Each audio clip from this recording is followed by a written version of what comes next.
What's going on, Jeromes? So, unfortunately, the 2023 NFL regular season is over, and the Minnesota Fighting Vikings are not in the playoff places. It is what it is, but take a look at what happened around the rest of the league. So, there's some hilarious collapses beyond the Vikings losing 6 out of the last 7 games. But the Vikings have that built-in excuse of Kirko going down. But over in the AFC, Ravens got the 1 seed. The Bills, no one circles the wagons like the Buffalo Bills, going 5-1 down the stretch, beating the Dolphins on the road. Hey, Miami. I thought Miami was supposed to be good. Apparently, they're bad. Chiefs in the 3 seed. The Chiefs are a flawed team. Also, all the rumors of maybe Andy Reid retires after the season. I don't know, man. Houston Texans, C.J. Stroud, D'Amico Ryans. I love that team, man. Will Anderson, go get it going. Who knew that Nick Caserio, after fielding ass team after ass team, could actually get things together? I give credit to D'Amico Ryans, man. But future is going to be bright. C.J. Stroud is an absolute beacon out there. He's got great offensive linemen for the most part when they're healthy. Also got Nico rising on up. Tank Dell, let's go. I mean, it's pretty damn good in Houston right now, man. You got the Cleveland Browns, our boy Stefanski and Flacco, and that defense going on the road against the Texans. And also the Dolphins. I honestly feel like were the Dolphins only created for fantasy football season? Because it feels like after week 17, just like. Because all season you heard, oh, they put up 70 points. It was like, oh, look at the numbers that Tyreek and Mostert and Devin Akane, when he's healthy, are putting up there. Blah, blah, blah, blah, blah. Mike McDaniel's so funny. Cool. Awesome. Great. Steelers sneaking in there where I don't know how Mike Tomlin does it. Like every single year, by hook or by crook, he sneaks in. Now, losing TJ, probably for the wild card, maybe even longer, really does suck. But I know. And also Mason Rudolph. He's coming up, bringing back that love and feeling, man. And also, they're actually using Najee Harris. It's kind of crazy. But Tomlin, like, all he does is win, win, win no matter what. And frankly, the Steelers roster hasn't been great the last couple of years. Let's be honest here. The Bengals, for all of the hype and fury that Jumpin' Jake Browning's putting out there, saying that he should be a starting quarterback, and maybe so. Maybe so, but we'll see. But like Browning's only had a couple of good games. Like he had a flash against the Jaguars. Obviously, he did the damn thing against the Vikings, whatever. And then he beat the Browns backups. Cool. The Jaguars started 8-3, man. Hi-ya. So they ended up 1-5 and just. I don't know if Trevor Lawrence is it. I really don't. But we'll see. The Colts. I mean, the Colts had a fun run, but they dealt with too many injuries. They lost Richardson. All of the Minshew stepped up nicely. I mean, Jonathan Taylor Thomas was in and out, but I mean, I understand people are upset. Like, why did the Colts take Jonathan Taylor Thomas off the field and throw it to their backup running back? I mean, what do you want Steichen to do? Like, the play was there. Guy just dropped it. Is what it is. The Raiders. I don't know. Like, they play hard for Pierce. I think that they should keep Antonio Pierce. Frankly, last time I felt like they should have kept Rich Bisaccia, where I understand that Davis in Vegas wants a big splash hire. We're probably going to go all in on Harbaugh, but I mean, Pierce is a true leader of men. He's got that locker room just like Bisaccia did, and it didn't work out with McDaniels. It probably not going to work out with Harbaugh. Although Harbaugh will have options. The Broncos, I don't know, stupid ass Sean Payton and his stupid ass. Apparently they're going to hang out to our boy Jumpin' George Payton. Which, I mean, how bad does George Payton have to be? Even though he's our guy, former assistant Vikings GMs, but you made the Russ trade, you gave the Russ contract, and you still keep your job, bro. Come on. Jets at 7-10, even with the Aaron Rodgers injury. I mean, the defense is great. I like that. It seems like they're going to keep Rob Salat and Joe Douglas. This season wasn't necessarily their fault, but their offensive line is ass. Thank you. And if that doesn't improve, like Rodgers is going to be sitting back there next year. The Tennessee Titans. It's sort of a listless franchise. I mean, they did get Will Levis in the second round, and Vrabel's openly flirting with the Patriots if they move on from Belichick. So. I don't know. The Chargers, all right, so Herbert got hurt, and the season was whatever, but at least they got rid of Brandon Staley. I think this would be an appealing spot because even though, you have aging veterans. You look at Keenan Allen, you look at Austin Eckler, you look at Mack. Bosa and his health. I don't even know if Bosa is going to be viable long term. But the Chargers do have pieces. You do have Rashawn Slater. You do have Herbert. So we'll see. They got Quentin Johnston. But we'll see what they do. And the Patriots, I don't buy the smoke that Belichick is going to stay, maybe give up GM role.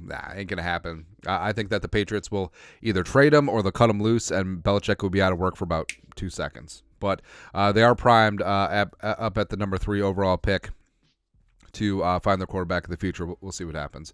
Over to the NFC. So the Niners at 1. The Niners are tough. Can the Niners get got? Maybe. Well, the Vikings got the Niners. No big deal.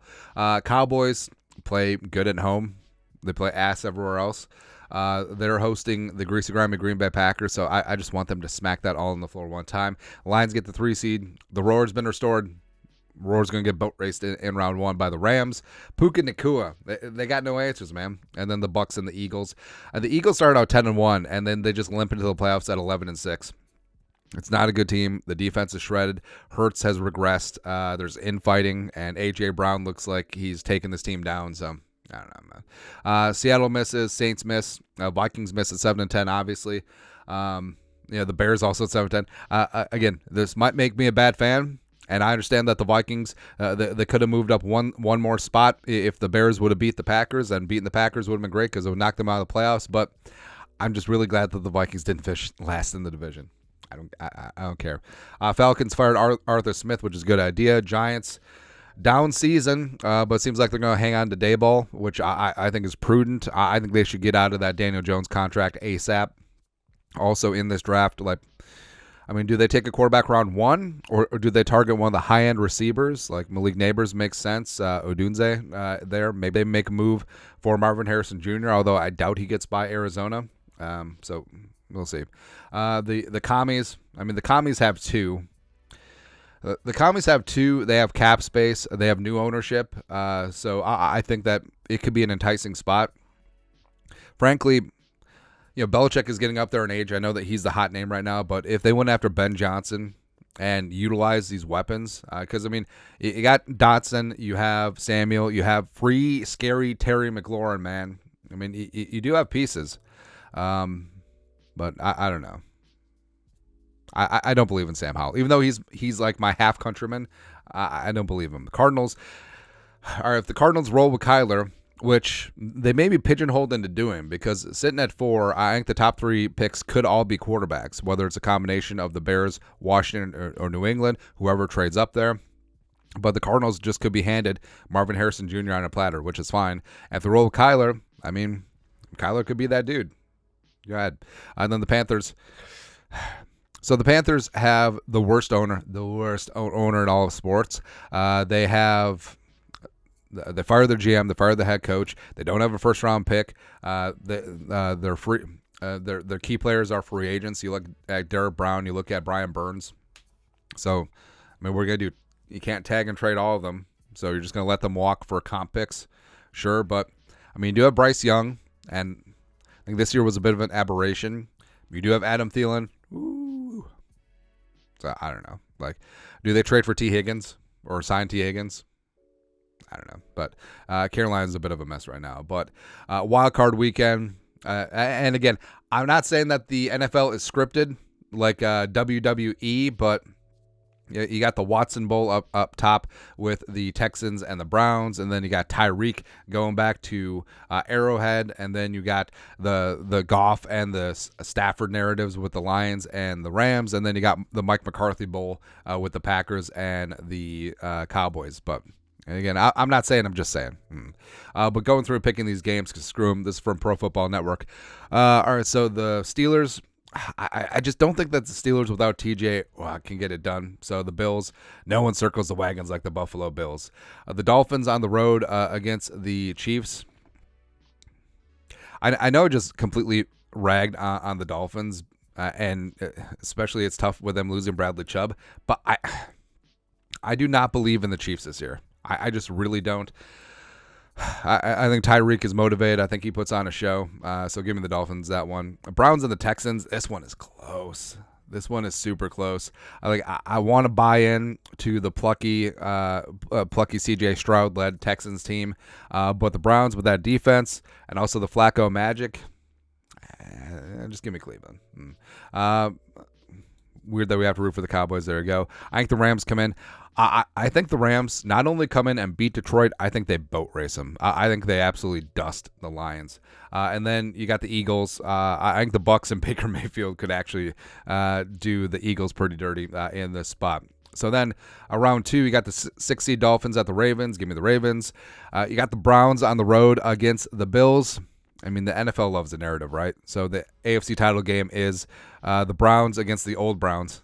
Because why the hell not? There's no animosity there. It's weird that they make them play in the same division.